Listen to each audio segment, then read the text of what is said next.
j'ai à cœur qu'on plonge aujourd'hui dans les racines juives de l'Eucharistie, parce que il nous manque, nous, hommes et femmes modernes, les yeux des disciples de Jésus qui étaient juifs et qui étaient pétris par la tradition et la théologie juive, qui, quand ils entendaient Jésus, certaines paroles et certains comportements de Jésus résonnaient d'une manière complètement différente dans leur tête que dans le nôtre.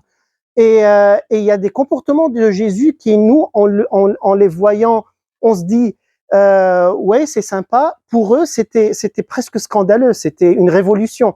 Parce qu'ils avaient tout cet arrière-plan juif dans lequel ils sont nés et ils étaient pétris, parce que la religion faisait partie de leur respiration. Il n'y avait pas de séparation entre la synagogue et l'État.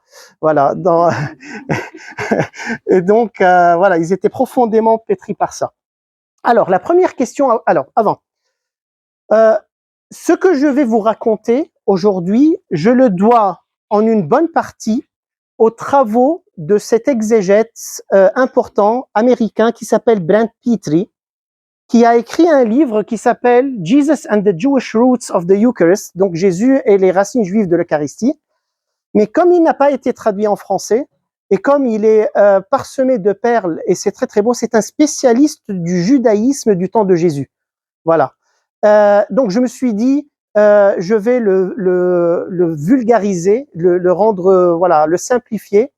Donc ne pas le bourrer de références à la Mishnah, au Talmud, etc., comme il a fait pour mon audience française. Après, ceux parmi vous qui connaissent l'anglais, vous gagnerez beaucoup à plonger dedans.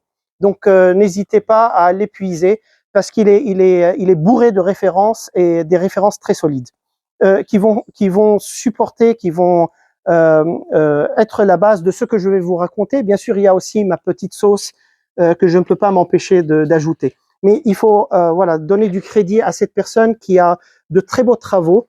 Il y a un autre livre aussi sur les racines juives de Marie, c'est-à-dire de la dévotion et de la relation à la Vierge Marie. Pourquoi ce n'est pas aberrant d'accueillir la mère de Jésus qui nous a été donnée pendant sa passion. Voilà, donc dernier cadeau avant de partir, c'est sa mère, et quel rôle elle peut jouer dans la vie des croyants. Donc vous pouvez plonger dans ces livres. Voilà. Donc Lévitique 17-14. Commençons par une petite prière, parce que là c'est du solide et on a besoin du Saint-Esprit. Vous pouvez rester assis et voilà, demandons à notre Père qui est aux cieux de nous toucher par son amour et sa grâce. Donc, on va prier le Notre Père, si vous acceptez, lentement. Voilà. Au nom du Père et du Fils et du Saint-Esprit. Amen. Notre Père, qui es aux cieux, que ton nom soit sanctifié, que ton règne vienne, que ta volonté soit faite sur la terre comme au ciel.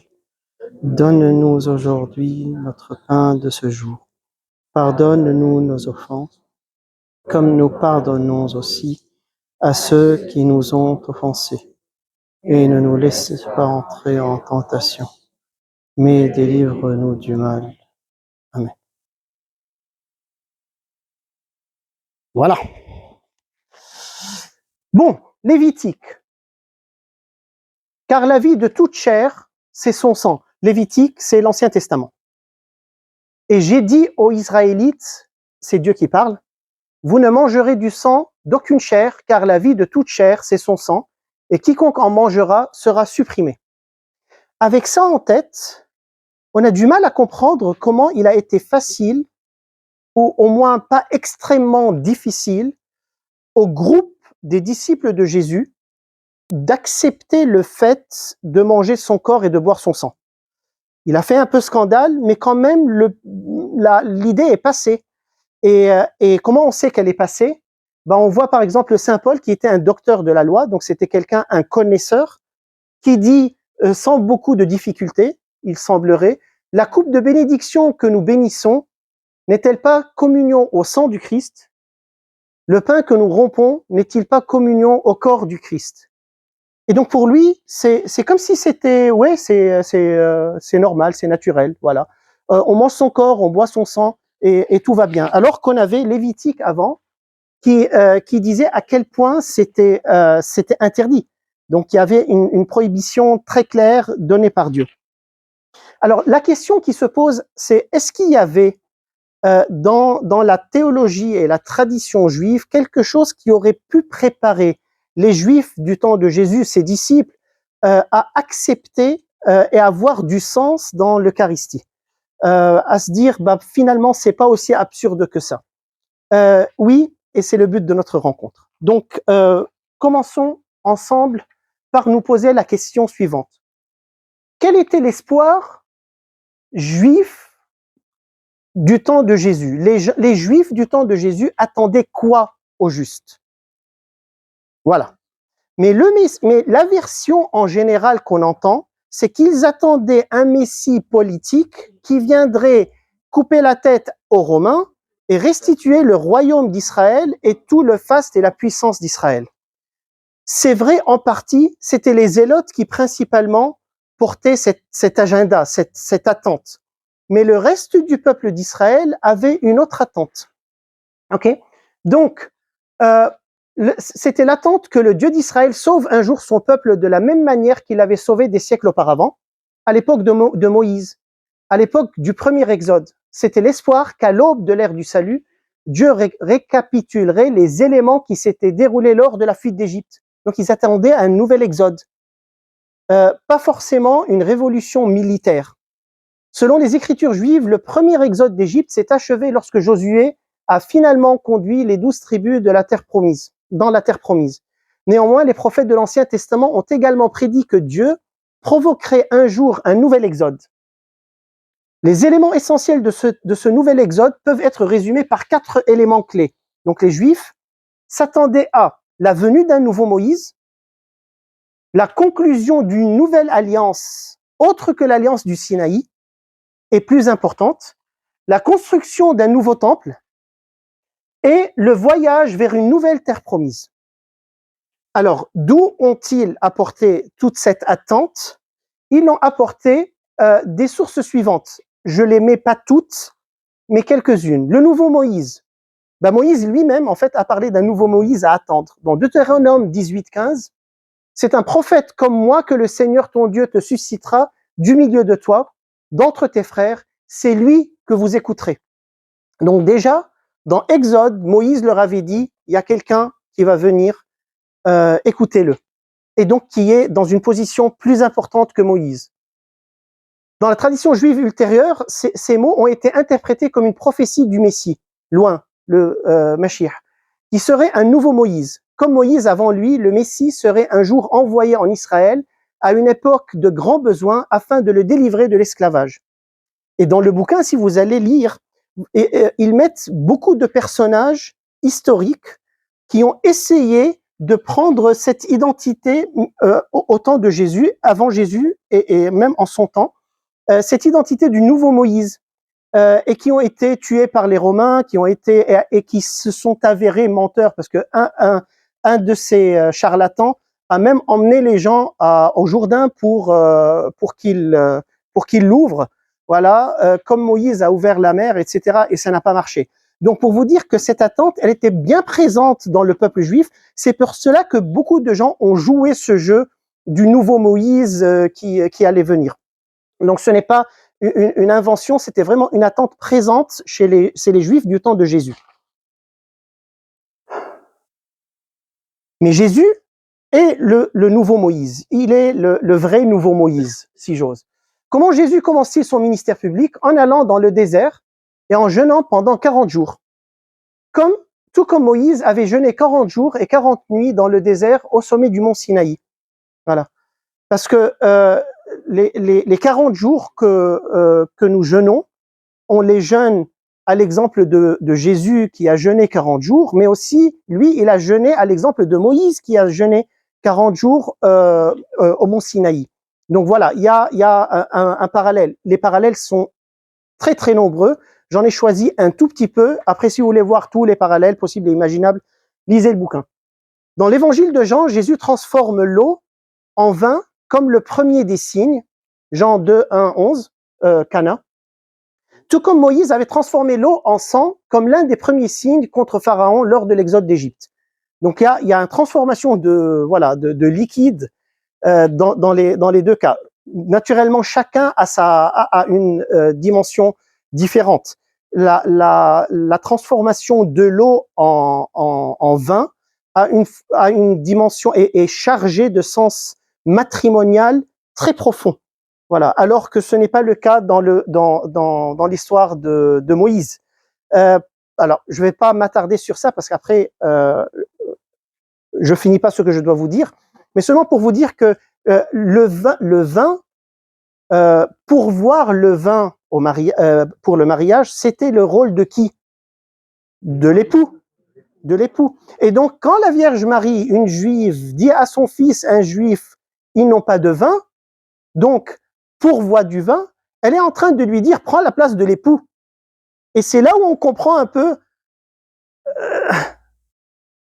écoute, c'est pas le moment, parce que lui, il est l'époux. Mais l'heure où il va dévoiler son identité sponsale, on dit sponsale en français, voilà, n'est pas encore là. Ça sera sur la croix. Voilà. Mais donc, c'est pour cela qu'il a eu cette remarque. Et quand on a donc en filigrane, en arrière-plan, toutes ces connaissances juives, à ce moment-là, les discours et les dialogues ont un autre retentissement dans notre tête.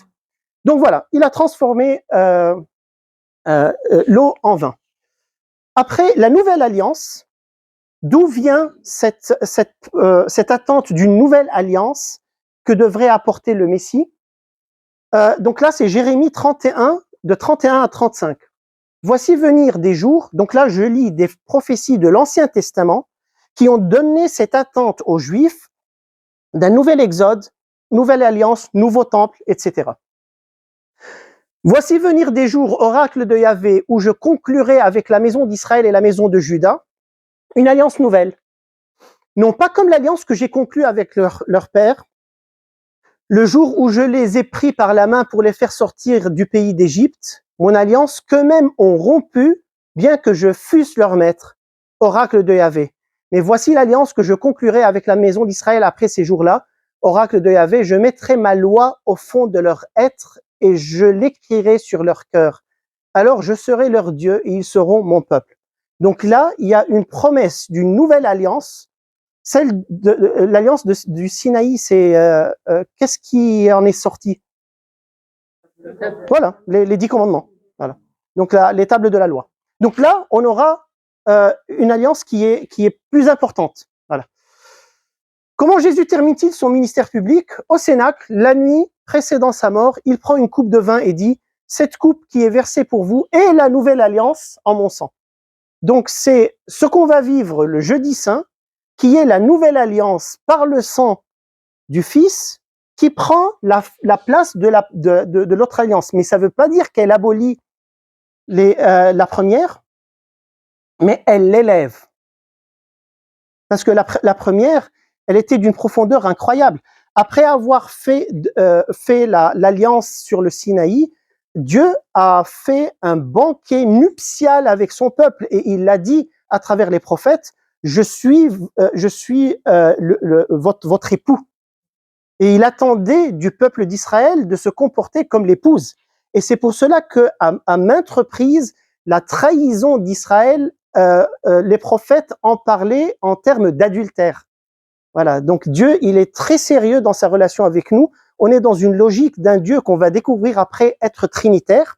Et donc ce n'est pas un Dieu qui veut que les gens lui obéissent et basta. C'est un Dieu qui aime ses enfants et qui veut entrer en relation intime avec eux, avec chacun de nous.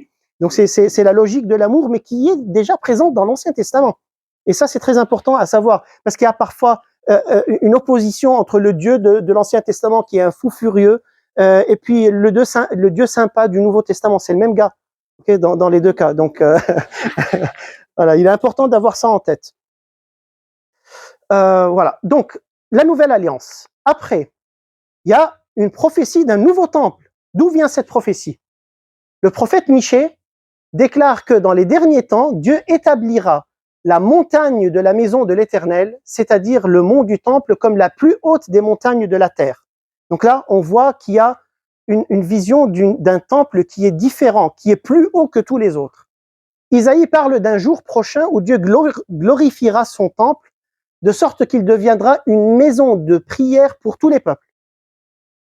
Tous les peuples, pas seulement les Juifs. Le prophète Ézéchiel dit que lorsque le nouveau David, qui est le Messie, sera enfin venu, Dieu établira son sanctuaire au milieu d'Israël pour toujours. Et les païens se convertiront au culte de l'Éternel. Ézéchiel 37, 24, 28. Enfin, le prophète Agé va jusqu'à affirmer que la splendeur du futur temple sera plus grande que l'ancien, c'est-à-dire plus grande encore que le temple de Salomon. Et là, il n'est pas en train de parler du second temple qui a été construit par Hérode après la destruction du premier, parce qu'il était beaucoup plus moche, le deuxième. Donc là, certainement, il est en train de parler d'un temple qui est beaucoup plus beau. Alors, je ne vais pas passer à la diapo suivante, parce que ça va dévoiler le mystère. C'est quoi le nouveau temple qui a été construit et révélé par Jésus? Vous êtes trop fort. Ouais, voilà, c'est son corps. C'est son corps.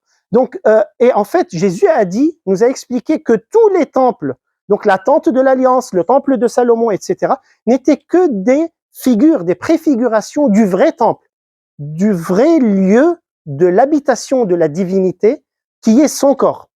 Voilà. Et le nôtre aussi. Oui, bien sûr, parce qu'après, Paul, il dit, et il insiste beaucoup que nous sommes le temple du Saint-Esprit. Après, Jésus a parlé de l'inhabitation de la Trinité en nous, celui qui entend ma parole et qui la met en pratique. Je l'aime, mon Père l'aime, et on vient et on habite en lui. Donc, on fait de son cœur notre demeure. Et donc, alors ça, je vous invite à vraiment le mâcher. Le fait que vous soyez les temples de Dieu, qu'on soit les temples de Dieu. C'est tellement beau que c'est presque incroyable. On prend même pas ça au sérieux. Le fait de se dire que si il y a des places ici, si vous voulez, n'ayez pas peur. Comme vous voulez. Il y a une place ici, voilà, et une place ici, voilà. Et donc le fait de méditer rien que pour une seconde, que moi, si je ferme les yeux et j'entre dans mon intériorité, je peux rencontrer Dieu à l'intérieur.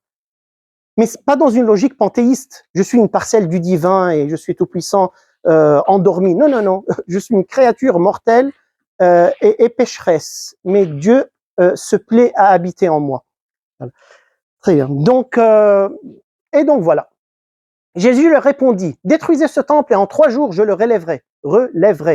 Alors les Juifs lui dirent, il a fallu 46 ans pour construire ce temple et toi tu le relèverais en 3 jours, mais lui parlait du temple de son corps.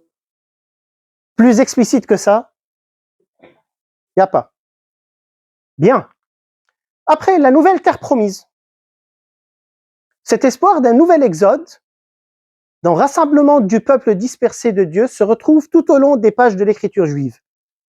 Vous pouvez aller les lire. Donc, pour abréger un peu, donc dans Amos, Osée, Jérémie, tous parlent d'une nouvelle terre promise.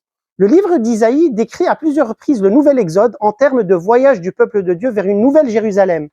Ça, c'est très intéressant. Là, on commence à voir le terme de nouvelle Jérusalem, Jérusalem céleste, qui apparaît. Il est remarquable que la vision d'Isaïe dépeint à la fois la future Jérusalem et la future terre promise comme faisant partie de nouveaux cieux et d'une nouvelle terre, c'est-à-dire d'une création entièrement nouvelle.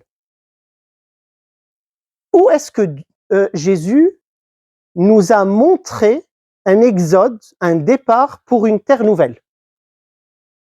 Avant de passer à la nouvelle diapo. Ah, ça, c'est un peu plus difficile. Alors, on a vu, dans tous les points qu'on a vus, on voyait la promesse et comment Jésus l'a réalisée. Maintenant, où est-ce que Jésus nous a montré cet exode vers la terre nouvelle, la Jérusalem nouvelle? Il y a avant, c'est vrai, mais avant. Il a fait quelque chose que les Juifs ont pigé, mais que nous, on lit et ça nous paraît sympa. Il a fait plouf. C'est son baptême. Et pourquoi c'est son baptême? Parce qu'il est descendu dans le Jourdain, de 1.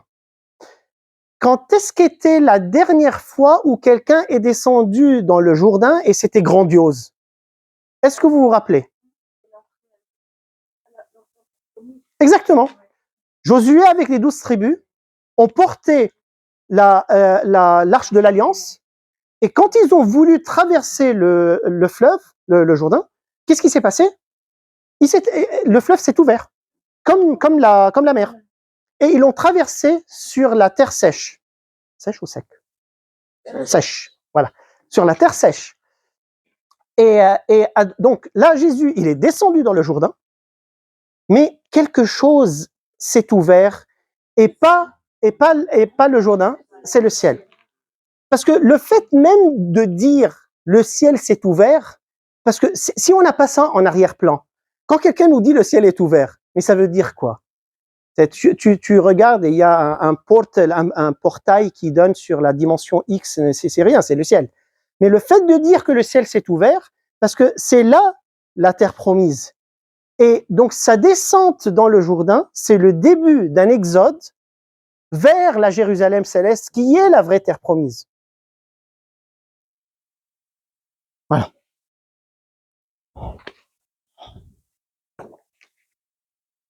Donc, quand Jésus est descendu dans l'eau, ce n'est pas l'eau qui s'est ouverte, mais les cieux. Et après, il va en Galilée faire quoi après ça? Choisir les 12 apôtres, les 12 tribus d'Israël. Voilà. Donc, il va les rassembler pour initier l'exode. Bene. Ah oui, c'est ça. Donc, c'est ça le texte. Dès qu'il fut baptisé, Jésus sortit de l'eau. Voici que les cieux s'ouvrirent et il vit l'Esprit de Dieu descendre comme une colombe et venir sur lui. Et voici qu'une voix venant des cieux disait, « Celui-ci, mon fils bien-aimé, celui qu'il m'a plu de choisir. » Bien. Donc, Jésus est le nouveau Moïse qui va porter son peuple vers un nouvel exode. Et qui dit nouvel exode, dit ces trois réalités qui font partie de l'exode, du premier exode, et qui sont la préfiguration de l'Eucharistie. Donc c'est là, donc toute cette préparation, c'était pour arriver à ça. Donc déjà, il fallait dire pourquoi Jésus qu'est-ce que les gens attendaient. Jésus, il a accompli cette attente, il a donné des signes très clairs que c'est moi, le nouveau Moïse, mais comme nouveau Moïse, il doit faire ça. Donc, pour emmener les gens dans l'exode, il faut déjà commencer par la Pâque, leur donner à manger la manne pour qu'ils ne crèvent pas en plein désert. Et ça, c'est ce qu'on ne connaît pas beaucoup. C'est le pain de la présence. Alors, je vais laisser le suspense jusqu'à la fin. Voilà. Donc, la Pâque.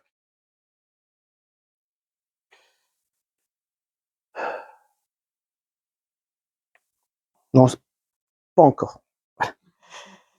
Alors, les Israélites, pourquoi sont-ils sortis d'Égypte? Merci. Pas pour fuir Pharaon, pas parce que les oignons n'étaient pas bien cuits, pas parce qu'ils étaient fatigués de la corvée. Oui, peut-être eux, ils voulaient quitter parce qu'ils en avaient marre. Mais Dieu voulait les faire sortir pour qu'ils l'adorent. Voilà. Donc, c'est une purification, un cheminement dans le désert pour qu'ils aient une rencontre, un face-à-face avec lui en vérité. C'est ça ce qui intéresse Dieu. Oui. C'est par la libération mais bien sûr. De l'esclavage à l'idolâtrie. Exactement. Et c'est parce que c'est ça le problème de l'Égypte. Ce n'est pas parce qu'ils étaient en train de travailler, parce qu'ils mangeaient bien. Et ils le lui ont dit après, on mangeait bien, tu nous as sortis et on est en train de crever là de soif, etc. C'était l'esclavage de l'idolâtrie, le faste de la civilisation, de l'uber-civilisation, qui en fait les éloignait du Dieu vivant. Et donc Dieu est intéressé par la libération intérieure, et ça on le comprend très bien dans la rencontre entre Moïse et Dieu dans le buisson ardent. Mais là vraiment il faut que je me taise, parce que si je commence par ça, alors on reste jusqu'à 2h du matin. Voilà. Non mais on le fera à un autre moment, parce que là c'est une mine d'or massif incroyable, la rencontre dans le buisson ardent. Voilà, c'est mon dada. Et donc voilà. Alors ils sont sortis pour adorer le vrai Dieu. Mais pour pouvoir sortir, Dieu leur a demandé de célébrer un repas très spécial. Qu'est-ce qu'il leur a demandé de faire? De prendre un agneau qui a combien d'ans? 1 an. Un agneau d'1 an. Parfait. C'est-à-dire, il n'a pas de problème, quoi. Il n'a pas une jambe cassée, il n'a pas la crève, etc. Donc, voilà, un agneau en bonne santé. Et il a demandé au prêtre, au père de chaque famille de sacrifier l'agneau, c'est-à-dire le père de famille devenait le prêtre de sa famille, jouait un rôle sacerdotal. Alors ça va nous ouvrir une petite fenêtre que je vais entrouvrir sur le rôle du père dans la famille. Parce que jusqu'à présent, le père a une vocation sacerdotale au sein de la famille. Parce que parfois, on me pose des questions du genre, à quoi sert l'homme? Maintenant que la femme travaille autant que lui, parfois elle gagne plus que lui. Les rôles, comment on peut les comprendre et les voir dans la famille? Au moins un des rôles qui a été défini par Dieu, c'est un rôle sacerdotal. Mais là aussi, il faut que je me taise, parce que après on finira pas. Mais ça sera un autre thème. Voilà. Et donc, le père de famille devait égorger l'agneau. Et quoi faire avec l'agneau égorgé? Prendre son sang et marquer la porte, le bois de la porte par le sang de l'agneau. Et quoi encore? Rôtir l'agneau et le manger en famille. Pourquoi il devait faire tout ça? Parce qu'ils avaient envie de barbecue? Non, c'est vrai. Pourquoi il devait faire ça? De qui? De qui? Non, de l'ange de la mort qui venait tuer les premiers-nés des Égyptiens. Et Dieu, c'était le dernier fléau. Voilà, je cherchais le mot. Merci. C'était le dernier fléau parce que parce que Pharaon ne voulait pas laisser Israël sortir adorer Dieu, et donc Dieu a envoyé des fléaux. Je ne vais pas m'étendre sur ça, mais je vais vous ouvrir une toute petite fenêtre. Ces fléaux ont été tous dirigés contre des divinités, des idoles égyptiennes. Donc, dans un sens symbolique, ces fléaux, on les vit nous-mêmes. Parce que jusqu'à présent, Dieu essaie de détruire les idoles que nous adorons, qui peuvent être l'argent, qui peuvent être la renommée, etc., etc. Mais là, je ferme la fenêtre. Mais pour vous dire que il faut pas trop s'attarder à mais comment Dieu a pu envoyer des grenouilles, c'est pas juste, etc. Qu'est-ce qu'il est en train de nous enseigner derrière ça? C'est ça ce qui est beau dans le texte. Au-delà des faits eux-mêmes, voilà, c'est l'enseignement divin derrière dans ces textes. Donc, il a attaqué tous les dieux de l'Égypte à travers ces fléaux. Et le dernier fléau, c'était la mort des premiers-nés des Égyptiens. Mais pour que l'ange ne touche pas aux premiers-nés des Hébreux, il devait égorger l'agneau, mettre le sang sur leur porte et manger l'agneau. Parce que nous, on s'arrête sur mettre le sang sur la porte. C'est-à-dire, imaginons un scénario où il y a Josué, le juif de ce temps-là, qui était végétarien ou vegan.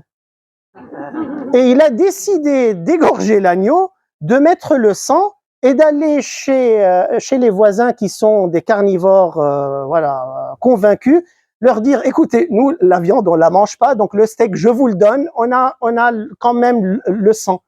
Le lendemain, le fils de ce gars sera mort. Voilà, donc il est important de savoir que dans le rituel culminait non pas dans l'égorgement de la bête, donc dans le sacrifice et dans l'onction du bois, mais dans la consommation de l'agneau. Voilà. Alors, et le sang de l'agneau devait être mis comment sur la porte? En utilisant quel outil? L'hysope. L'hysope. Pourquoi je vous dis ça? Parce qu'il y a un certain agneau de Dieu qui enlève les péchés du monde, qui a été sacrifié, son sang a peint le bois de la croix. Vous voyez, tout se lit, et on lui a donné à boire de l'eau mélangée avec du vinaigre, avec l'hysope. Voilà. Et donc tout se connecte d'une manière extraordinaire. Mais si on n'est pas juif, dans notre tête, ouais, d'accord, bon, c'est pas gentil, ils lui ont donné du vinaigre. Voilà. Mais on va pas au-delà de ça, et c'est ça l'importance de plonger dans tout ça. Bien. Donc, ils ont mangé l'agneau, et après, Dieu dit, ce jour-là, tu parleras ainsi à ton fils, c'est à cause de ce que Yahvé a fait pour moi lors de ma sortie d'Égypte. Parce que dans le rituel, vous pouvez aller le voir, c'est très joli, de la Pâque, à un moment donné dans le repas, il y a le tout petit enfant dans la famille qui demande à son père pourquoi est-ce que ce jour est différent de tous les autres jours.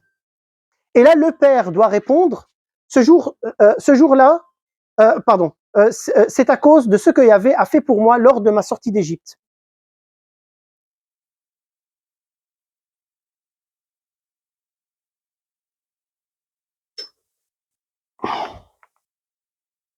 Dans la Mishnah Pesachim, ce que Dieu a dit aux hommes de faire en ce temps-là a été perpétué à travers toutes les générations. Dans chaque génération, l'homme doit se considérer comme s'il est sorti lui-même de l'Égypte. Car il est écrit, c'est à cause de ce que Yahvé a fait pour moi. C'est pourquoi nous sommes tenus de rendre grâce. Donc, jusqu'à présent, donc du temps de Jésus et jusqu'à présent, quand l'enfant demandait à son père pourquoi est-ce que ce jour est différent des autres jours, il doit lui dire c'est à cause de ce que Yahvé a fait pour moi lors de ma sortie d'Égypte. Parce que le mémorial qui a été demandé, que Dieu a demandé de faire, c'est une participation spirituelle réelle à cette vérité, même 1000 ans après les événements. Ça va nous aider à comprendre quand Jésus a dit à ses disciples, faites ceci en mémoire de moi, que c'est pas, oui, je me suis souvenu il y a 2000 ans, etc. C'est une participation réelle, ontologique à cet événement. Donc, ce gars qui est en train de le dire en 1920 ou en 2024, il n'a pas été au moment des faits, mais il y participe et il est directement concerné. Donc, le mémoire, quand on parle de mémoire dans une pensée juive, on ne parle pas d'un souvenir archaïque, gentil. On parle d'une réalité vraiment présente. C'est pour cela que quand Dieu a dit à Moïse que mon nom, Yod-Hé-Vav-Hé, le tétragramme, ça sera ma mémoire de génération en génération, les Juifs ont été terrorisés de le dire parce qu'ils savent que s'ils le prononcent, Dieu 3 fois saint sera présent. Et c'est pour cela que jusqu'à présent, ils ne disent pas le nom, ils ne prononcent pas le tétragramme. En plus, ils savent plus comment on le prononce parce que la prononciation a été perdue avec la destruction du temple. Et ils disent Adonai à la place du nom de Dieu, mais même avant. Et avant, il y avait que le grand prêtre qui, quand il entrait dans le Saint des Saints, pouvait prononcer le nom de Dieu parce qu'on fait mémoire de Dieu quand on prononce son nom, c'est-à-dire on le rend présent et on est présent à lui. Et c'est terrible d'être présent au Dieu 3 fois saint. Voilà. Donc, Jésus est le nouveau Moïse qui instaure la nouvelle Pâque dans son dernier repas. Dans la nuit de la dernière scène, Jésus institue la nouvelle Pâque du nouvel Exode. D'un côté, cette dernière scène ressemble à une Pâque juive, mais pas complètement. Il y a des différences entre la dernière scène qu'on va célébrer le jeudi saint et la première Pâque. Il y a des différences introduites par Jésus qui auraient choqué n'importe quel juif. Si on regarde les paroles de Jésus au dernier repas, l'agneau n'est pas le point de focus de son discours. Il ne parle pas de l'agneau. Voilà. Pourquoi ? Parce qu'il parle de son sang effusé pour la rémission des péchés et demande aux apôtres de le faire en mémoire de lui. Alors bien que le judaïsme que dans le judaïsme, les seules personnes habilitées à effuser le sang, c'est qui? Les prêtres. Et donc, dans la dernière scène, il a institué ses apôtres prêtres parce qu'il leur a demandé de devenir sacrificateurs, donc de répéter son propre sacrifice. Donc voilà, dans la nouvelle Pâque, donc ça c'est le premier sens, si vous voulez, la première préfiguration de l'Eucharistie, c'est l'agneau pascal. Donc c'est Jésus qui est l'agneau.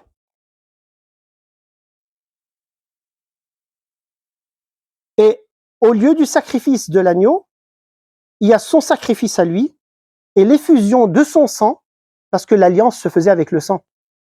Voilà, l'effusion de son sang comme nouvelle alliance.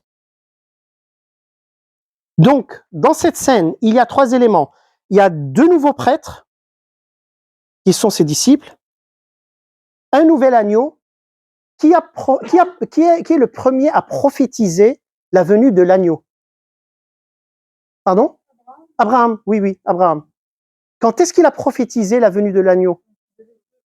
Exactement. Et son fils lui demande, on a le bois, le feu, l'agneau, il est où? Et il lui dit, Dieu pourvoira à l'agneau, mon fils. Et l'animal qu'il a donné à la place de son fils n'était pas un agneau. C'est très important, c'était un bélier, c'est-à-dire un mouton adulte en capacité de paternité. Il faut que j'arrête. Voilà. Parce que là, c'est extraordinaire. Parce que c'est pas Isaac qui a été sacrifié, c'est Abraham. Mais bon, on parlera de ça à un autre moment. Et donc, et après, l'agneau de la Pâque juive n'est toujours pas l'agneau de Dieu, parce que c'est un agneau qui a été pris parmi le bétail des Juifs. Donc, c'est pas un agneau qui a été directement envoyé par Dieu. Et c'est pour cela qu'avec cette attente des Juifs, parce qu'ils attendaient l'accomplissement de la prophétie d'Abraham, quand Jean-Baptiste a dit « Voici l'agneau de Dieu, suivez-le », pour un Juif, c'est l'accomplissement de la prophétie d'Abraham. C'est grandiose. Nous, on se demande pourquoi mouton, pas kangourou ou n'importe quelle autre chose, quoi. Non, mais c'est vrai.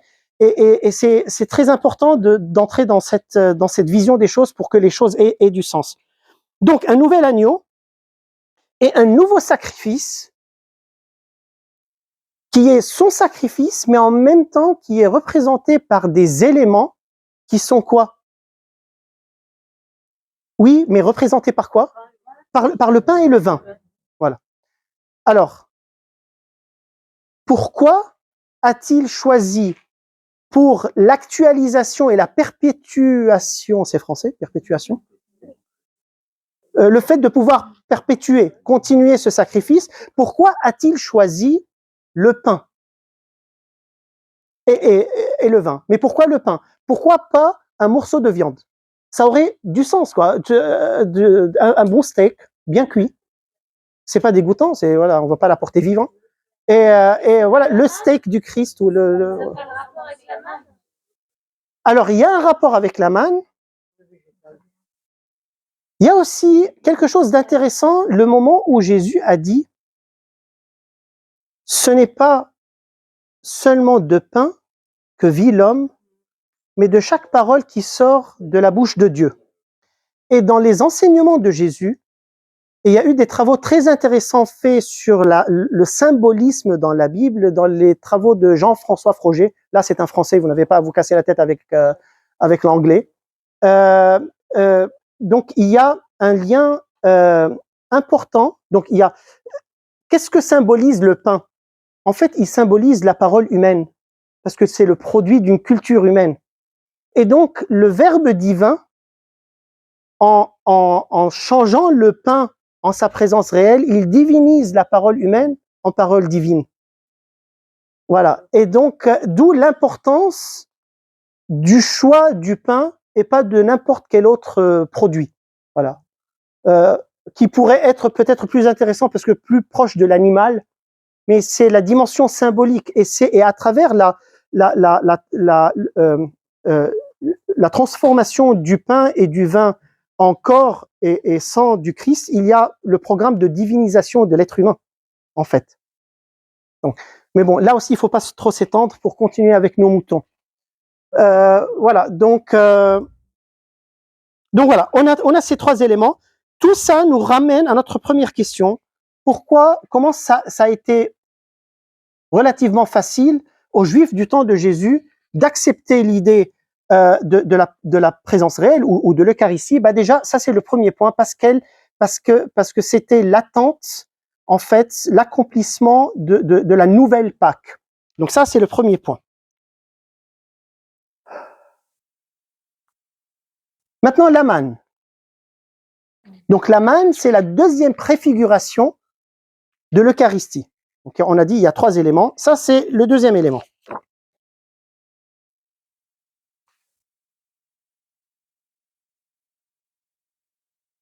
Ah oui, là j'ai écrit un petit aide-mémoire. Je vais quand même le lire, c'est sympa. Pas parce que je l'ai écrit, mais parce que voilà. L'Eucharistie, comme la première Pâque, est une participation au sacrifice de Jésus. Donc, une participation spirituelle et réelle, en mémoire de moi, quand il m'a fait sortir d'Égypte. Donc, on est chacun impliqué d'une manière directe. Donc, ceux qui vont à la messe, ça va peut-être nous donner une raison de plus d'y aller et parfois de supporter les tempéries et la qualité qui peut ne pas être optimale des prédications. Voilà. Donc c'est une participation spirituelle et réelle. Chaque Eucharistie nous rend présents et participatifs à ce sacrifice. Le sacrifice de la scène, du calvaire, et de quoi? Parce que ça finit pas au calvaire. De la résurrection, exactement. Et le deuxième point qui est important, c'est que si l'Eucharistie est la nouvelle Pâque, du nouvel Exode, alors on doit manger l'agneau. Voilà. Pas son symbole, pas son souvenir. Il faut manger l'agneau, tout simplement. Voilà. Bon, le deuxième point, la manne. Si Jésus est le nouveau Moïse, quelle nourriture donnerait-il au peuple en voyage vers la terre promise?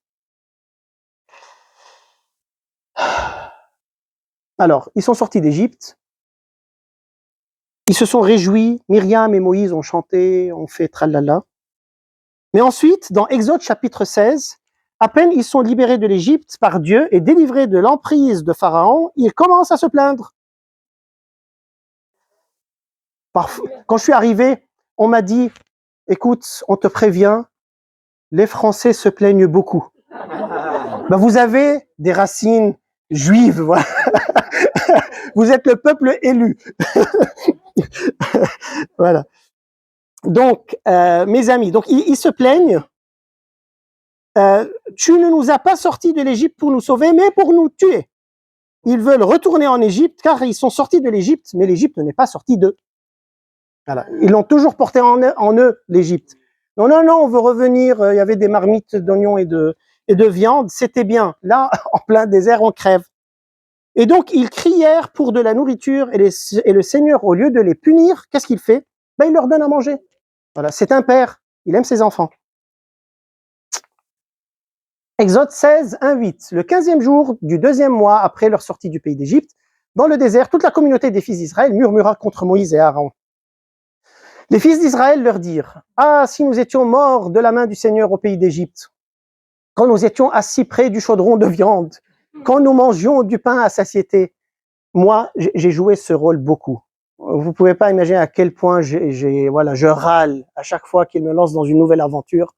Le Seigneur, il dit, mais qu'est-ce qu'on était bien là où on était? Qu'est-ce que tu veux de moi? Voilà. Donc, c'est une réalité de chacun de nous, ça. Voilà. Vous nous avez fait sortir dans ce désert pour laisser mourir de faim toute cette assemblée. Le Seigneur dit à Moïse, du haut du ciel, je vais faire pleuvoir du pain pour vous. Le peuple sortira pour recueillir chaque jour la ration.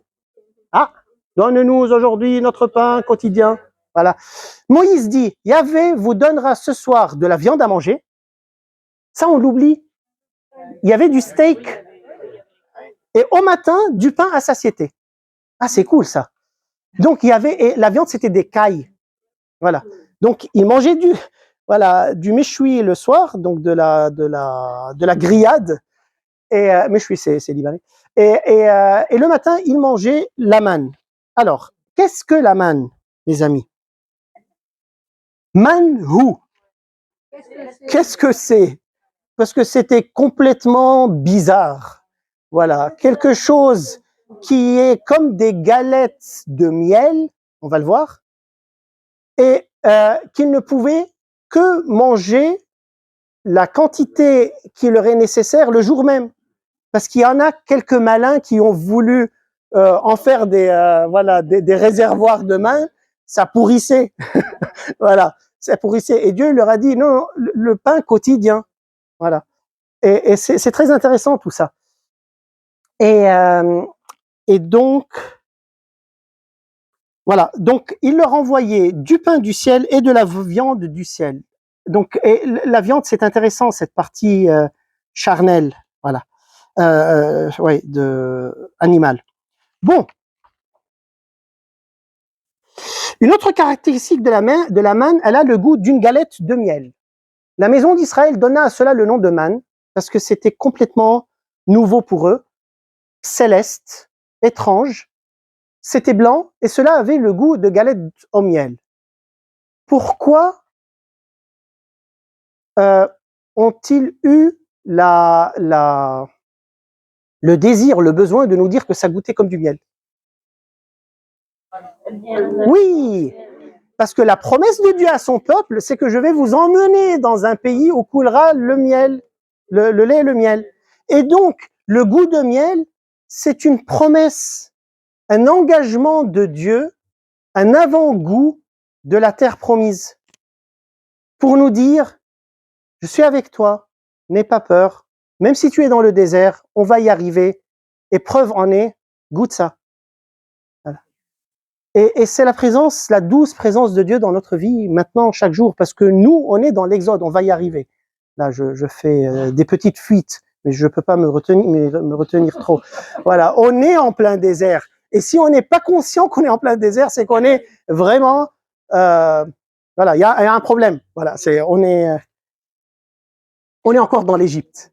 C'est qu'on est encore à côté des chaudrons en train de manger de la viande. Bien. Et d'adorer des idoles.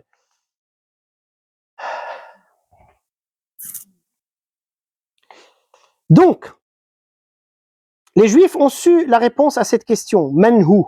Ils ont su qu'elle est céleste. C'est pourquoi la manne.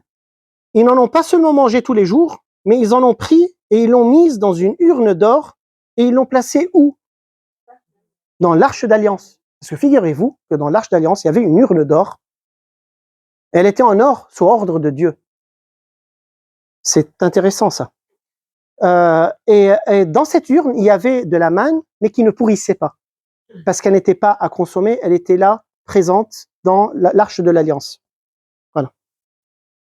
Exactement comme nous, dans le tabernacle, on a la présence réelle qui est mise dans un réservoir en général doré. Voilà. Et pour vous dire que il y a beaucoup de signes et d'instruments dans nos liturgies qui sont profondément enracinés dans la liturgie juive. Voilà, pour que vous voyez le lien, il y en aura encore beaucoup plus. Vous allez voir. Donc, au temps de Jésus, une attente était apparue dans la tradition juive selon laquelle, quand le Messie viendra, et parce qu'il sera le nouveau Moïse, il emmènera le miracle de la manne du ciel de nouveau. Et donc, 2 Baruch 29, 3, 8, et il arrivera quand tout ce qui devait arriver dans ces régions sera accompli, que le Messie commencera alors à être révélé. Et il arrivera à ce même moment que le trésor de manne descendra de nouveau d'en haut. Ils en mangeront pendant ces années-là, car ce sont eux qui sont parvenus à la consommation des temps. Donc, ils attendaient une nouvelle manne. Donc, c'est pas toujours Messie politique qui va faire la guerre. Où voyons-nous cette manne redescendre? Actuellement, à chaque messe. La consécration transforme le pain, parole humaine, en corps, âme et divinité de Jésus, parole divine. C'est le plus grand miracle qui peut avoir lieu dans notre monde.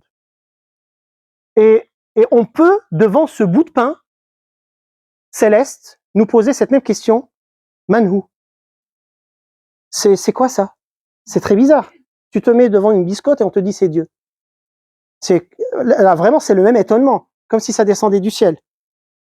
Et donc, dans l'Ancien Testament, les Juifs étaient nourris de la manne pendant tout l'Exode, jusqu'à leur arrivée en terre promise. Elle était leur pain quotidien. Et c'est ça ce qui va nous aider à comprendre, même dans le Notre Père, le pain quotidien qu'on demande, d'où ça vient. Et dans l'original grec, il n'est pas seulement dit de ce pain quotidien, il est dit epiousios, qui a été traduit par Saint Jérôme, pas moi, le père de l'Église, voilà, super substantialem, c'est-à-dire super substantiel, c'est-à-dire qui n'est pas la baguette. Et c'est pour cela que dans la compréhension de l'Église même, vous allez dans le catéchisme de l'Église catholique, vous le voyez, et dans l'enseignement de tous les pères de l'Église, on a toujours su que le pain qu'on est en train de demander ici a 3 sens.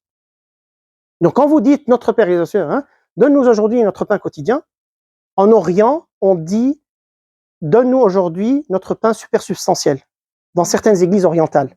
Donc on a traduit presque verbatim en arabe le epiousios. On est en train de demander le pain céleste, la manne. Ça, c'est un des sens. Il y a 2 autres sens. Vous voulez que je vous les donne ou... Ah, très bien, parfait. Voilà. Le deuxième sens, c'est le pain qu'on est en train de demander, c'est quoi? C'est sa parole. C'est-à-dire être nourri de sa parole, être pénétré et constitué, comme quand on mange de la viande, elle nous constitue, être constitué par sa parole. Mais pour pouvoir manger sa parole, déjà, il faut ouvrir le livre, qui est mis dans un coin ténébreux, poussiéreux, voilà, et vraiment se nourrir de la parole de Dieu et avoir la grâce et l'intelligence de l'intégrer, parce que c'est là où Dieu agit, à travers le Saint-Esprit, d'où l'importance de vraiment se nourrir chaque jour de la parole de Dieu. Et le troisième sens de notre pain quotidien, donc le premier c'est l'Eucharistie, le deuxième c'est la parole de Dieu, le troisième c'est quand même la baguette. Voilà.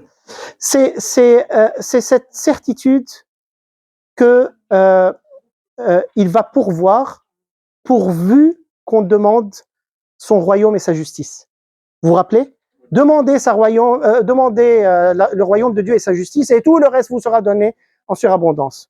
Il y a quand même cette dimension de notre défi de chaque jour, parce que nous, voilà, on se mentirait si on dirait que moi, durant la journée, je pense pas, voilà, à mon avenir, à ce que je vais manger demain, à si je vais avoir assez demain, etc. C'est le défi de chacun de nous, quoi, le futur. Et donc là, c'est laisse-moi me reposer en toi et être confiant que tu vas prendre soin de moi et que je ne vais manquer de rien. Voilà.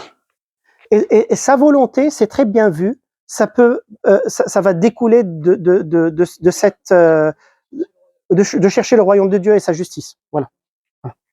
Bon. Donc voilà concernant le Notre Père, mes amis.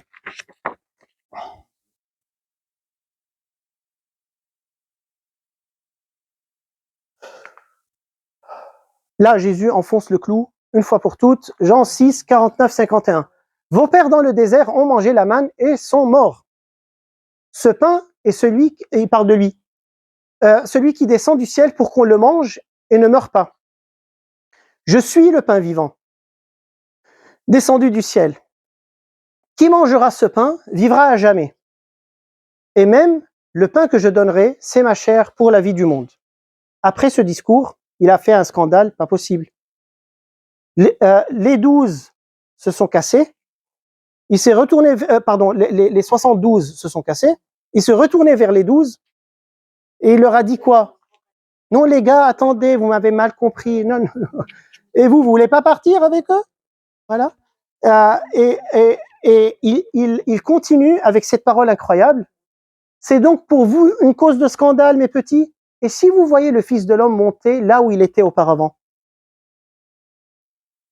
C'est une affirmation claire de sa divinité. Donc si ce miracle de la manne vous scandalise. Alors, qu'est-ce que vous direz si vous me voyez dans ma gloire? Bien. Donc, il est clair que pour les premiers chrétiens, l'Eucharistie n'est pas seulement la nouvelle Pâque, mais aussi la nouvelle manne qui vient du ciel. Nous touchons ici un point important. Si l'Eucharistie est la manne qui descend du ciel, elle ne peut pas uniquement signifier le corps crucifié du Christ. Et ça, c'est saint Thomas d'Aquin qui dit ça, c'est très intéressant. Ce qui est vrai. Mais aussi le corps ressuscité. Parce que c'est le corps ressuscité du Christ qu'est l'Eucharistie. Parce que si c'était pas le corps ressuscité, on serait des cannibales.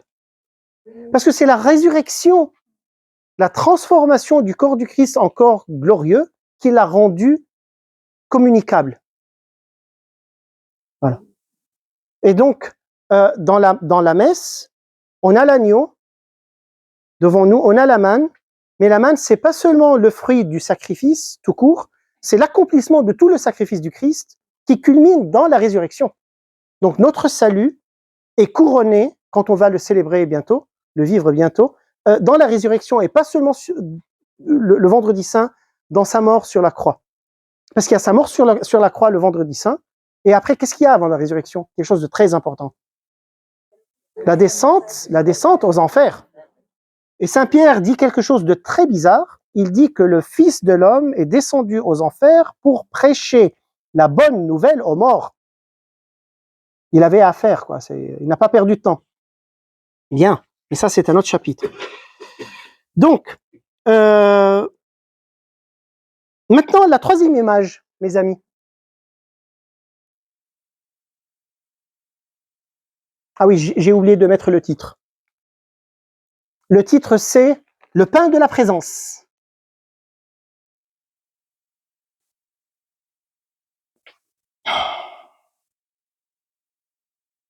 Le mystérieux pain de la présence. C'est quoi cette histoire? Dans l'Exode d'Égypte, le culte de Dieu était centré sur un endroit spécial, un sanctuaire connu sous le nom de... Comment s'appelait la tente? De la rencontre. Oui, et l'autre nom, c'est tabernacle. Ça s'appelait tabernacle, et c'était la tente de la rencontre, parce qu'il rencontrait Dieu dans cette tente. Alors, si je vous ai ennuyé, endormi jusqu'à présent, là, réveillez-vous, parce que c'est très important. Voilà.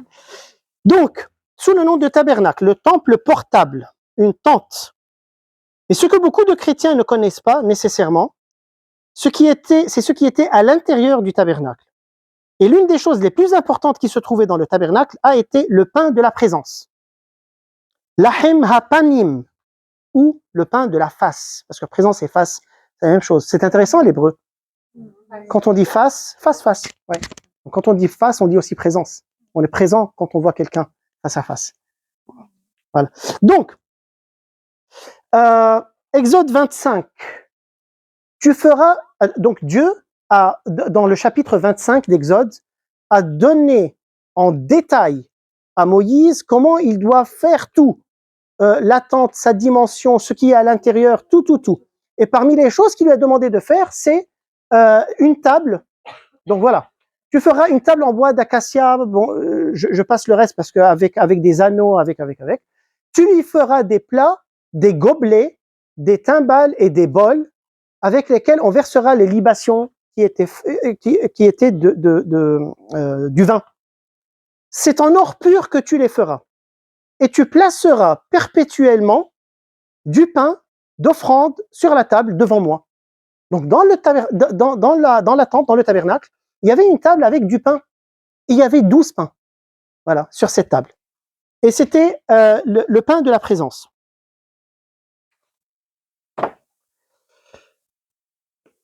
Fondamentalement, ce qui se passe, et immédiatement après que Dieu donne aux Israélites les 10 commandements du chapitre 20, la première chose qu'il commence à leur dire, après les 10 commandements, c'est de l'adorer. Et donc, pour l'adorer, il devait construire un lieu saint pour l'adorer. Donc, tout est axé sur le culte. Et dans ce chapitre, Dieu ordonne à Moïse de mettre 3 symboles clés de sa présence dans le tabernacle. Les voilà. Alors, ça, c'est le tabernacle, ça, c'est la tente. Est-ce que vous voyez ou vous voulez que j'éteigne la lumière? C'est clair, très bien.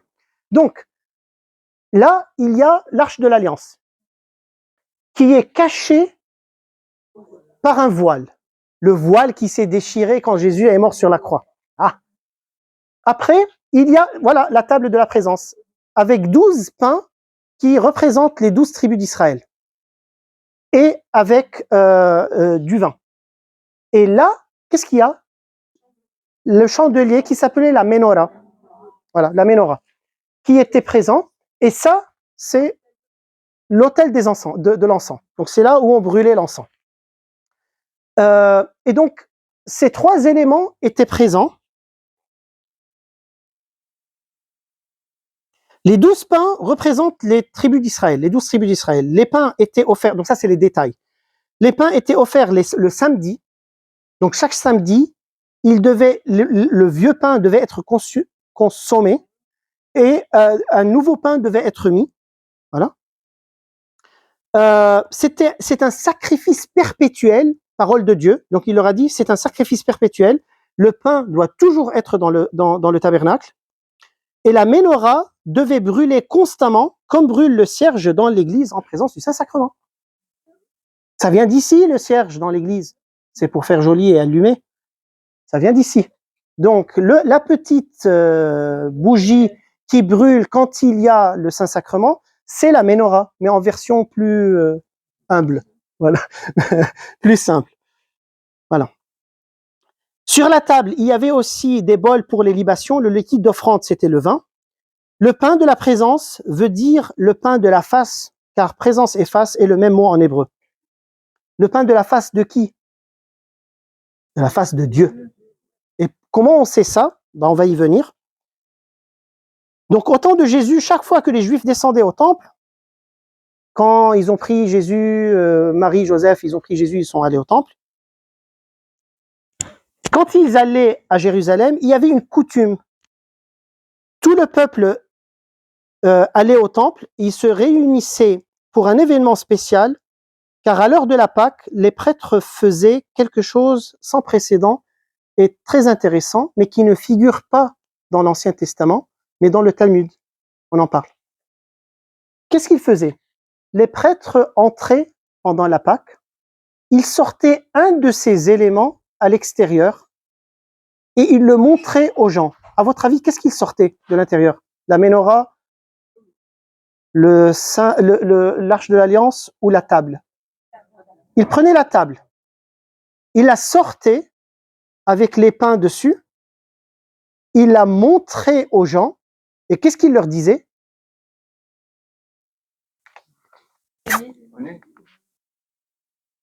Ah ouais, pardon, j'ai oublié ça. Donc ça, c'est ce que je vous ai raconté. Il avait parlé à Moïse en disant, ordonne aux Israélites de t'apporter de l'huile d'olive broyée pour les candélabres et d'y faire monter une flamme permanente, la menorah. C'est devant le rideau de témoignage dans l'attente de la rencontre qu'Aaron disposera cette flamme. Elle sera là devant Yahvé du soir au matin en permanence. Ceci est un décret perpétuel pour vos descendants. Aaron disposera les lampes sur le candélabre pur devant Yahvé en permanence. Tu prendras de la fleur de farine et tu en feras cuire 12 gâteaux, chacun de 2 dixièmes. Puis tu les placeras en 2 rangées de 6 sur la table pure qui est devant Yahvé, la table de la présence. Sur chaque rangée, tu déposeras de l'encens pur.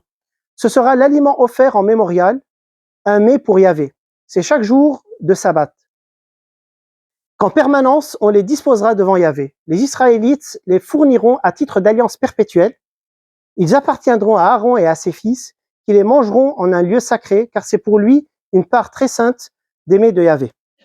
C'est une loi perpétuelle. Lévitique 24.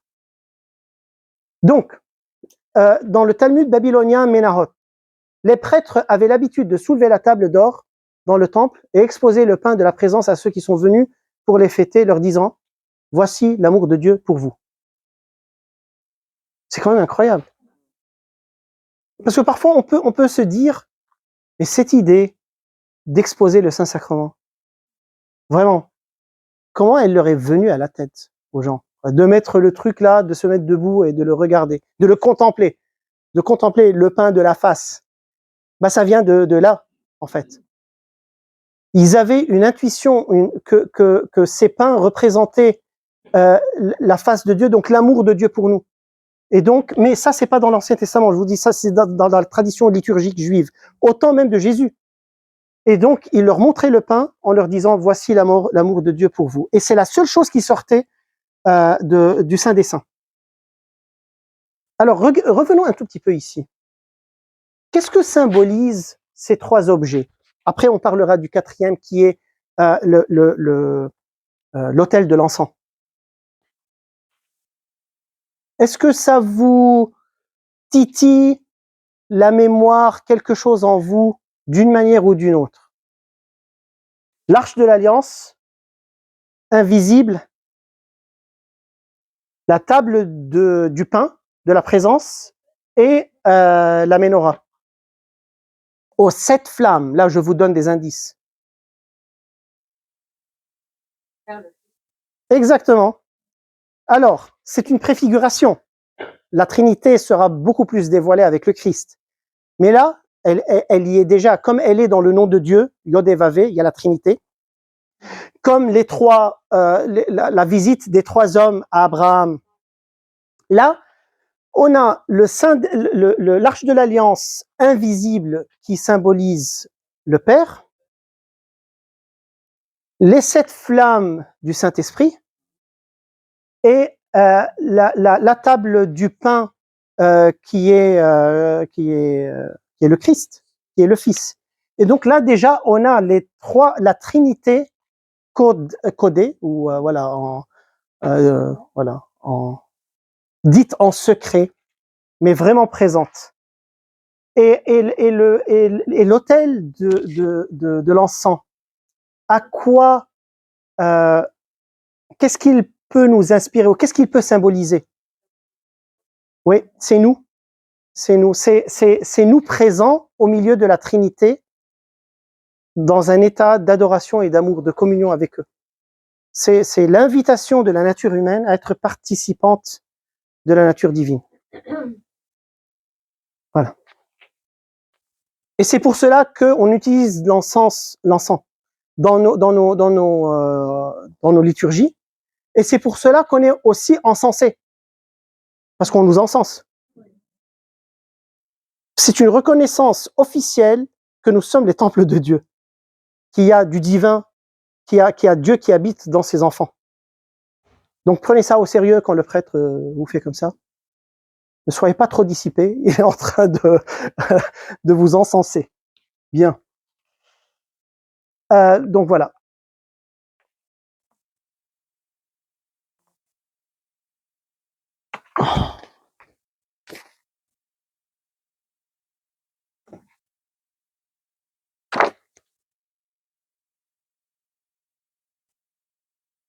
Voilà. Donc, mes amis, nous vivons la même réalité, le même rituel à chaque exposition du Saint-Sacrement. Voici l'amour de Dieu pour vous. Où est-ce que Jésus mentionne le pain de la présence? Dans le Nouveau Testament. On a presque fini. Donc, si vous êtes très fatigué, je le comprends. Voilà. Jésus a parlé des pains de la présence dans le Nouveau Testament. Est-ce que vous vous rappelez?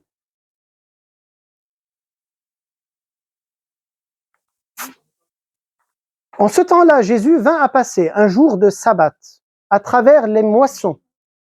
Ses disciples eurent faim et se mirent à arracher des épis et à les manger. Ce que voyant, les pharisiens lui dirent, voilà tes disciples qui font ce qui n'est pas permis de faire pendant le sabbat. Mais il leur dit, n'avez-vous pas lu ce que fit David lorsqu'il eut faim, lui et ses compagnons, comment il entra dans la demeure de Dieu, et comment ils mangèrent les pains d'oblation, le pain de la présence, qu'il ne lui était pas permis de manger, parce que c'était seulement les prêtres qui le mangeaient, ni à ses compagnons, mais aux prêtres seuls. Ou n'avez-vous pas lu dans la loi que le jour du sabbat, les prêtres dans le temple violent le sabbat sans être en faute, parce qu'ils préparaient le pain nouveau, donc ils travaillaient. Or, je vous dis, il y a ici plus grand que le temple, et si vous aviez compris ce que signifie, c'est la miséricorde que je veux et non le sacrifice, vous n'auriez pas condamné des gens qui sont sans faute, car le Fils de l'homme est maître du sabbat. Rien que ça peut lui valoir la mort. Parce que là, ce qu'il vient de dire est le suivant. Il dit qu'il est plus grand que le temple, c'est-à-dire, qu'est-ce qui est plus grand que le temple? Celui qui l'habite. Il est en train de dire, je suis Dieu. Donc pour un juif, il a pigé. Nous, oui, mais peut-être. Non, non, non. Il dit, je suis Dieu. Après, maître du sabbat, C'est Dieu le maître du sabbat. Donc voilà, il est doublement Dieu. Et ses disciples qui sont en train de ramasser du blé sont les nouveaux prêtres qui vont moissonner le blé et le transformer en pain qui va devenir sa présence à lui. Donc là, c'est la fondation totale et du sacerdoce et de sa divinité et du peuple élu qui sont ses disciples en fait. Et toutes les personnes qui croient en lui et qui sont unies à lui, lui le maître du sabbat et celui qui est plus grand que le temple. Rien que ça, c'était suffisant pour qu'il se fasse tuer. Donc, je suis Dieu, ce qu'il est en train de dire, c'est ça. Je suis Dieu. Ah oui, voilà, j'ai noté ça, j'ai oublié de vous le dire. Mon corps est le nouveau temple. Mes disciples sont les nouveaux prêtres qui ramassent le blé pour en faire le pain de ma présence parmi vous après ma résurrection. C'est ça ce qui est dit entre les lignes. Et eux, ils ont entendu ça. Et sur ce, je finis avec ce résumé, mes amis. Qu'est-ce qu'on a appris de tout ça? Jésus est le nouveau Moïse, le Messie qui par son sacrifice inaugure la nouvelle Pâque. L'exode vers notre vraie patrie et terre promise, le royaume des cieux. Il est l'agneau de Dieu qui doit être sacrifié et doit être mangé pour pouvoir quitter l'Égypte. Ça, c'est le premier point. Deuxième point. Comme Moïse, il doit donner la nouvelle manne pour nous soutenir par sa force et sa présence à travers la traversée du désert de la vie, notre vie. Son corps est la nouvelle manne, avant-goût de la terre promise. Sa résurrection rend son corps ressuscité participable. Et le troisième point, il est l'accomplissement, le vrai pain de la face de Dieu et de la présence de Dieu. Il est l'amour de Dieu pour nous. Regardez l'amour de Dieu pour vous. En le contemplant, nous contemplons l'amour de Dieu pour nous. En le mangeant et en buvant son sang, nous nous unissons à lui. Nous vivons de sa vie et nous ressuscitons avec lui. Ici, nous contemplons sa face dans le pain et dans nos frères et sœurs qu'on encense. À la fin de l'exode, nous le verrons, de notre exode, on le verra face à face. Voilà. Donc il y a toute cette beauté à méditer le jeudi saint et à chaque fois que vous allez à la messe. Après, il y a des questions très graves qui peuvent découler de ça, mais je ne vais pas vous les poser, je vais vous laisser poser vos questions. Et si jamais vous ne me posez pas cette question, je vais vous la poser. Non, je vais vous la poser. Voilà. Comment se fait-il, avec toute la beauté qu'on vient de dire, qu'on peut communier pendant des années sans être transformé par lui? Moi, je me suis posé cette question. Je vais à la messe, je prends cette biscotte, je rentre, je suis pareil, parfois pire. Et ça, c'est une bonne question, c'est-à-dire comment quelqu'un peut être en contact avec le sacré d'une manière aussi dramatique que ça et ne pas être transformé. Ce qui pousse certaines personnes à dire « mais tout ce baratin n'a pas de sens ». Parce que regardez, le Jérôme, ça fait 15 ans qu'il va communier, il est aussi crétin et chiant que le premier jour que je l'ai rencontré. Voilà. Voilà, oui, illuminez-nous, cher Pierre. Alors, on pourrait faire un argument là-dessus. Oui. Choisis celui qui est le plus... Pour moi, le principal, Oui. c'est une nourriture en vue de la vie éternelle. Oui, d'accord. Donc, c'est un travail dans l'univers de l'âme. Oui, pardon. En vue de la vie éternelle. Ok. Dont le fruit n'est pas forcément disposé dessus. Hum. Il peut l'être, Oui. mais pas forcément. Car la directive principale, c'est la vie éternelle. Ok. Donc, partir de l'exode et pour le contempler face à face un jour. Oui. Donc, c'est une préparation profonde, mais ça dépend aussi de la disposition de la personne, ça dépend de beaucoup de choses. Et, oui. Et j'ajoute mon grain de sable aux belles choses que vous avez dit, c'est que la manne dans l'Ancien Testament servait à quoi? À leur donner la force pour continuer à marcher. Donc c'est du potentiel. Donc on a la force, mais après il faut faire quelque chose. Et si on prend la force et qu'on ne fiche rien, Ça change rien du tout. Et c'est là où, une fois qu'on communie, c'est là où commence le vrai travail. Le travail de l'acquiescement, c'est français? L'acquiescement de la vertu. C'est de me dire, mais qu'est-ce qu'il y a de dégoûtant en moi? L'acquisition. L'acquisition de la vertu, c'est de me demander, mais qu'est-ce qui ne va pas en moi? Mettre une stratégie et commencer à travailler avec la force de Dieu, de la manne que je viens de prendre. Mais si je ne fais pas cet acte d'humilité, de me dire, qu'est-ce qui cloche en moi? Et comment je peux devenir encore plus beau aux yeux de Dieu? On s'en fiche des gens. C'est surtout lui, mais après, les gens vont bénéficier, bien sûr, de notre beauté acquise. Mais c'est principalement parce qu'on est amoureux de lui, donc oui. Et de nos frères et sœurs qui ne devraient pas souffrir à cause de nous toute leur vie. Voilà. Ma femme peut en témoigner. Voilà. Et donc, et c'est là où saint Thomas d'Aquin, mon cher ami, disait que la grâce présuppose la nature. Et si on ne travaille pas sur notre nature, on ne crée pas le réceptacle dans lequel va être incrustée la grâce et rester. Ça va glisser sur nous comme de l'eau sur les plumes de canard. Voilà. Et donc c'est pour cela que le travail sur soi, l'examen de conscience, l'humilité de faire la vérité est très important. Donc ce n'est pas l'Eucharistie qui n'est pas efficace, voilà, efficace. C'est nous qui ne voulons pas travailler. Donc on a le pouvoir, mais on ne l'applique pas. On a le potentiel et on ne fait pas. Et je parle de moi avant de parler de n'importe qui d'autre. La foi, oui. Un acte de foi, oui. Au-delà du sensible. Oui. Qu'à un moment, voilà, ma foi m'amène à professer, oui, c'est toi présent. Oui. Oui, c'est vrai. Alors, j'ai une autre question à vous poser. Et ça, c'est une question lourde, mais très intéressante. J'ai beaucoup d'amis, et même des frères chrétiens, qui ne croient pas en la présence réelle.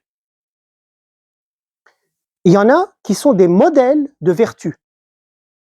Et ça, c'est une belle question. Comment ces gens qui n'ont pas cette ouverture sur ce mystère peuvent être amoureux du Christ, donner leur vie pour eux, et vraiment en témoigner et être missionnaires beaucoup plus que nous, entre parenthèses.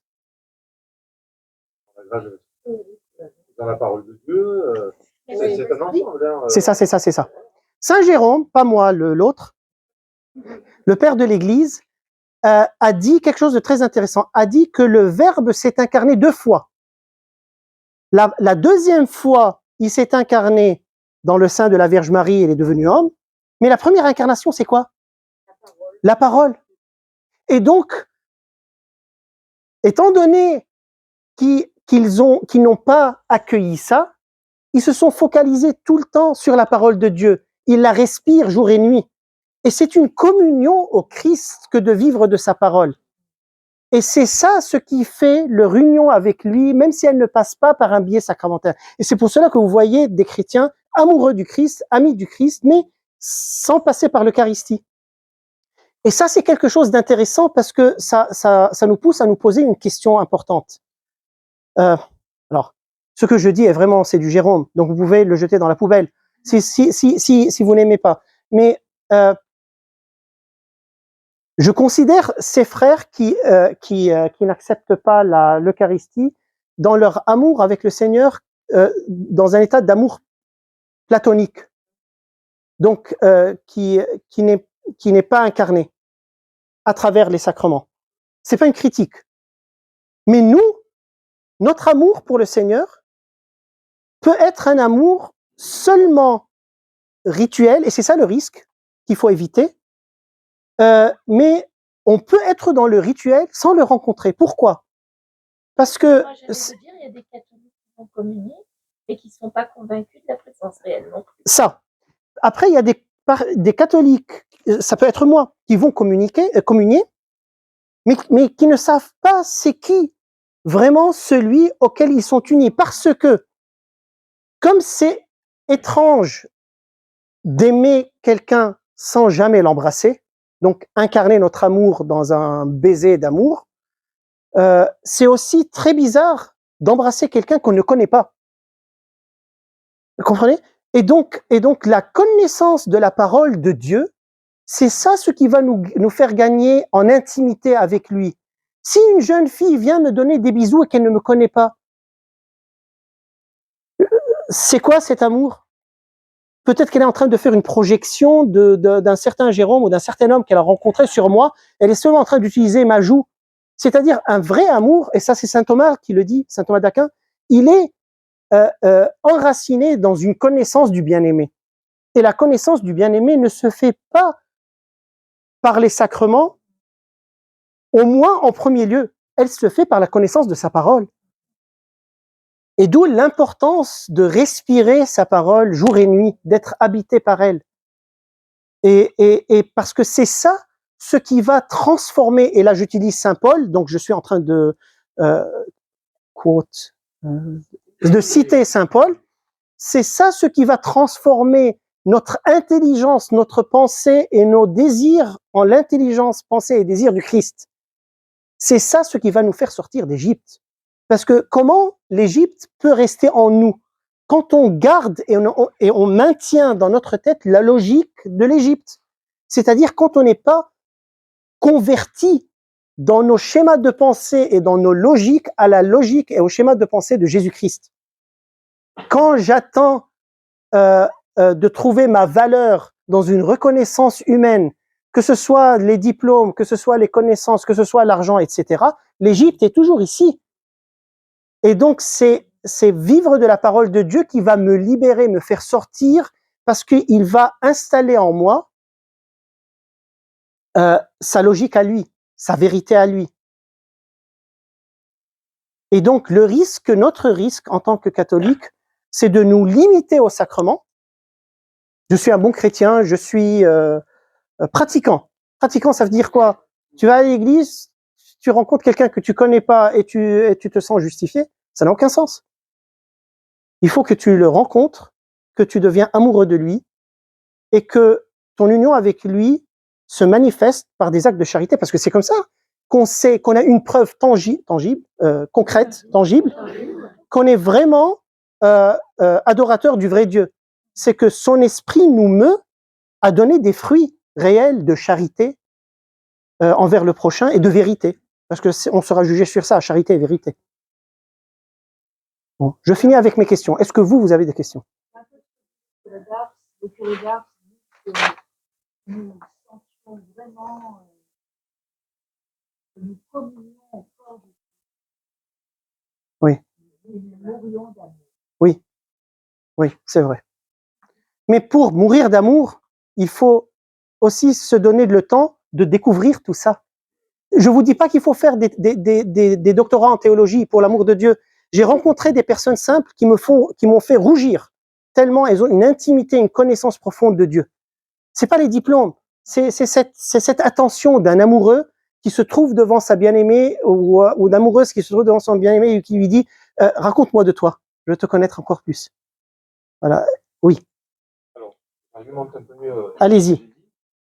Il me semble que en parlant souvent d'Eucharistie, quand on assiste à ce qu'on appelle la messe, Oui. il me semble qu'on n'insiste pas assez sur le rapport de l'alliance. C'est le mot que Jésus emploie. Mm-hmm. Il parle bien d'une alliance nouvelle éternelle.